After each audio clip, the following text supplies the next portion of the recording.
One thing people don't realize until they actually come to downtown Detroit is just how close we are to Canada. Detroit is one of the few cities with an international border right downtown. Another thing that people don't realize is that visitors actually also stay over in Windsor. In other words, Detroit's available room count also incorporates a completely separate country. What's going on, folks? Eddie Carrington, mayor of Flux City. Today I wanted to highlight the progress that JW Marriott is making on their hotel here in downtown Detroit. The JW Marriott is a 25-story, 600-room hotel built at the former Joe Louis Arena site, expected to be completed in early 2027. This is another clear-cut example of the growth that the city of Detroit continues to have.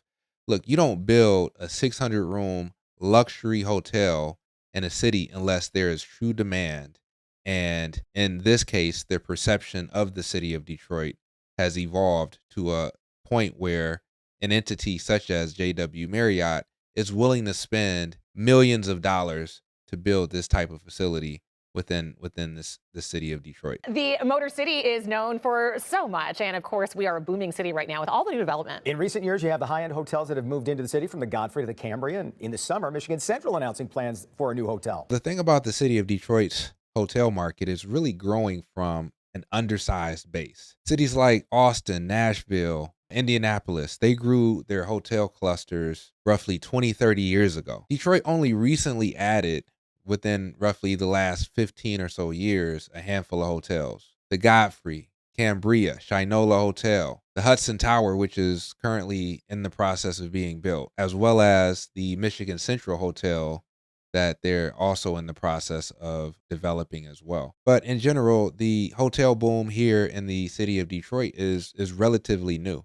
Not to mention the Edition Hotel at the Hudson, Detroit. And despite all of these new options, the city is still a little bit behind in attracting some of the big major events. When people hear that, they're probably going, what are you guys even talking about? Because, of course, we have all four major sports teams. We've hosted the NFL draft every year. We host a Grand Prix. But still, the city wants to host other premier events. And this morning, we're showing you what's holding it back from that mission. In the past decade, the city of Detroit hosted NFL draft, Grand Prix, multiple movement festivals, Big Ten tournaments, auto shows, a number of global tech conferences. You got the Final Four coming in 2027. Our challenge is definitely not interest. We have the interest, we have the excitement, we have all of these organizations that want to host something here in the city of Detroit, but yet we just don't have nearly enough rooms to be able to rest all of these folks comfortably here in Detroit proper. With that said, a lot of visitors that are here for those types of events, they're staying in Troy, Southfield, Dearborn, Novi, Auburn Hills,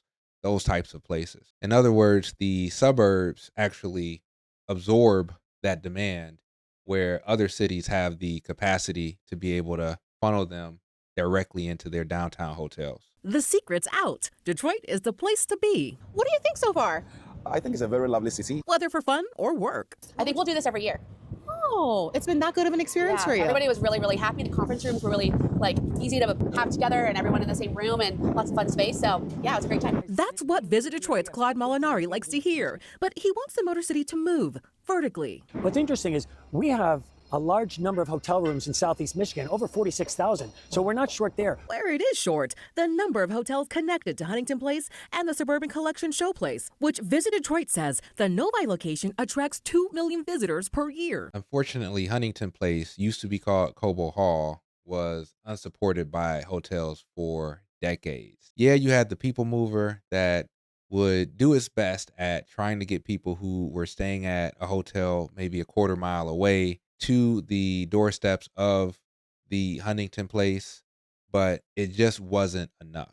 It just didn't provide the same type of experience that something such as what we're seeing on the screen does, where you have everything baked in at one facility, hotel and convention center. Huntington Place / Cobo Hall had no connected hotel, limited walkable rooms, and limited high-end inventory that surrounded the actual conference center. As we see with this JW Marriott and other hotels that are coming online and have already came online, In the last 15 plus years, the city of Detroit is finally fixing that. This is going to be 600 guest rooms, including 44 really great suites. The luxury hotel is expected to also feature a gym, pool, spa, along with multiple restaurants, ballrooms, and event spaces. A showstopper, a 360 view spanning the city and river. How amazing will it be to watch the fireworks from here? Truly, the view up and down the river and across to Canada is just, you can't beat it. That is just going to be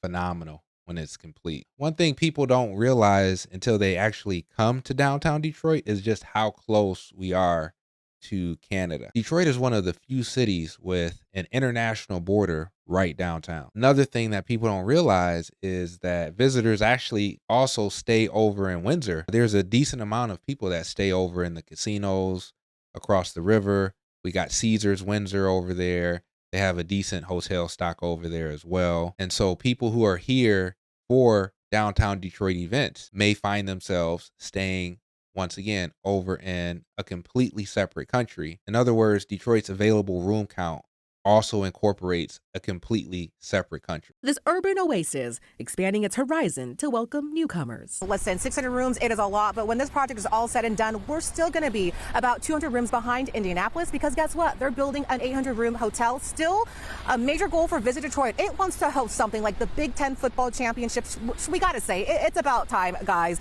And still the race to build, it may be paying off, because this luxury hotel is slated to open the first quarter of 2027. And in a few months after that, guys, we're hosting the Final Four. Super excited to see all of this development happening here in the city of Detroit. Detroit's downtown was an industrial headquarters district, right? So not really a hospitality district. So we're only really 15 years into the buildup of the hospitality district as we're seeing today. But this is yet once again another example of how the perception of Detroit is continuously changing and evolving for the better. The demand is real, and I'm really excited to just be able to witness this rebirth of the city of Detroit in real time. Let me know your thoughts in the comments below. I'd love to hear what you have to say about this 600-room luxury hotel coming to our riverfront, and I also appreciate you listening to me ramble. I'll see you in the next video.